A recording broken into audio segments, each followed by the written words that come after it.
in the dry, sun-scorched heart of Arizona Territory, where dust storms traveled farther than people, and a man's worth was often measured by the bullets he carried, there lived a poor rancher named Eli Mercer, quiet, kind, and unnoticed by most, except the few cattle and cracked fences he tended with more love than the world ever returned. Eli was the sort of man who would give away his last piece of bread even when his own stomach growled louder than a coyote.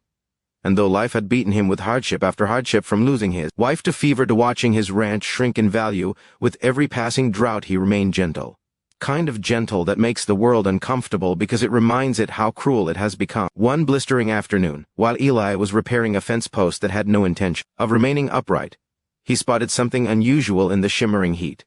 A lone Apache boy, no more than 12, slumped against a mesquite tree, breathing shallow, his face ghost pale except for the dried blood crusted at his temple. The Apaches were feared across the territory, cursed at by some, misunderstood by most, but Eli didn't see a name or a tribe. He saw a child dying. Without hesitation, he scooped the boy into his arms and carried him to his small ranch house, knowing full well that many settlers would have turned the boy into soldiers, claiming it was safer than letting an Apache live. Eli didn't care about safe, he cared about right, and after cleaning the wound, giving the boy water, and letting him rest in his own bed, he spent the night keeping watch, occasionally whispering reassuring words the boy couldn't understand but somehow seemed to feel. In the early morning light the boy finally woke, his dark eyes filled with fear and confusion. But Eli spoke gently, offering food and water, patiently demonstrating that he meant no harm. Over the next 2 days, the boy, whose name was Nantan, regained strength, and though neither spoke the other's language, a bond formed between them, the sort only shared by souls who have both known too much hardship for their age. But on the third night,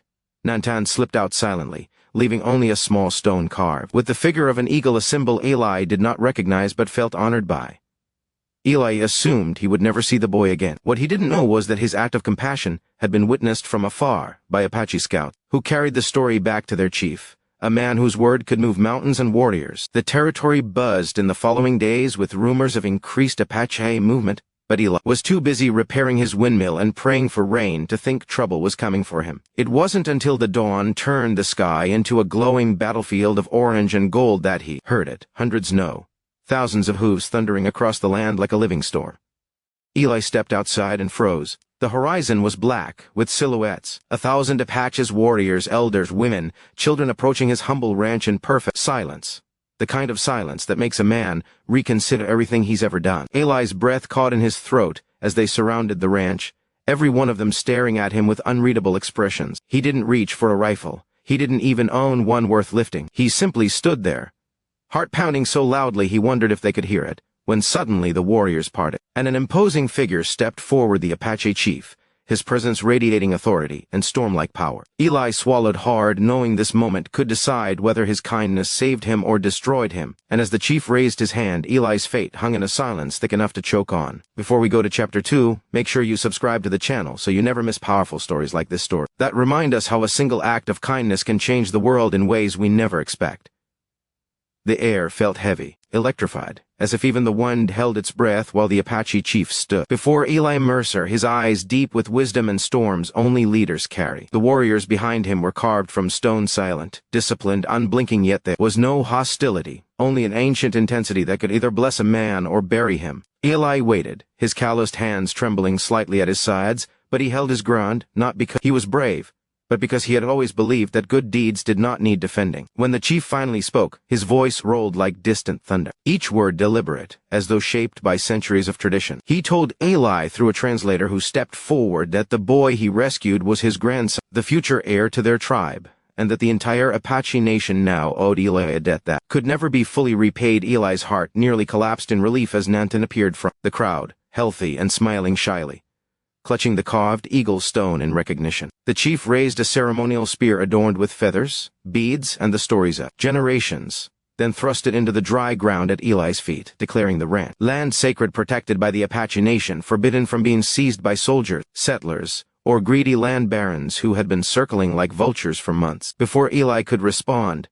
the chief gestured, and suddenly the silence broke into purposeful movement. Dozens of Apache women began unloading bundles of corn, beans, medicine plants, and cured meat. Warriors stepped forward with tools, ropes, and lumber. Children scattered seeds into Eli's barren fields, and elders walked the perimeter chanting blessings in their melodic, ancient tongue. It was as if the entire tribe had arrived not to threaten, but to rebuild, to transform the poor rancher's dying land into something living, thriving, protected. For hours the ranch buzzed with life, laughter, and the rhythmic beat of drums that echoed across the valley.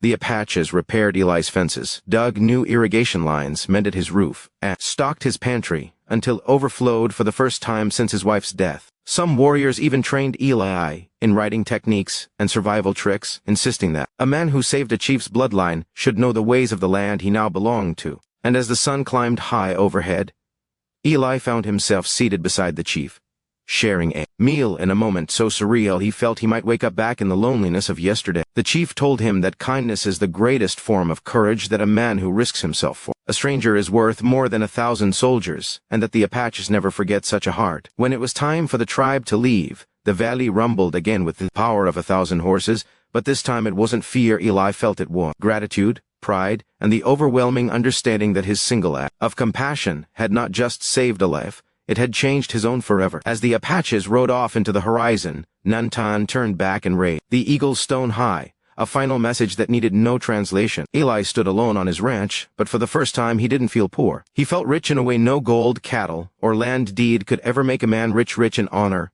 in purpose, in the quiet knowing that kindness always returns, sometimes in ways bigger than a man can imagine. And if you want more stories that inspire, uplift, and keep your heart on the edge of your seat, don't forget to subscribe to the channel, because the next story might change the way you see the world.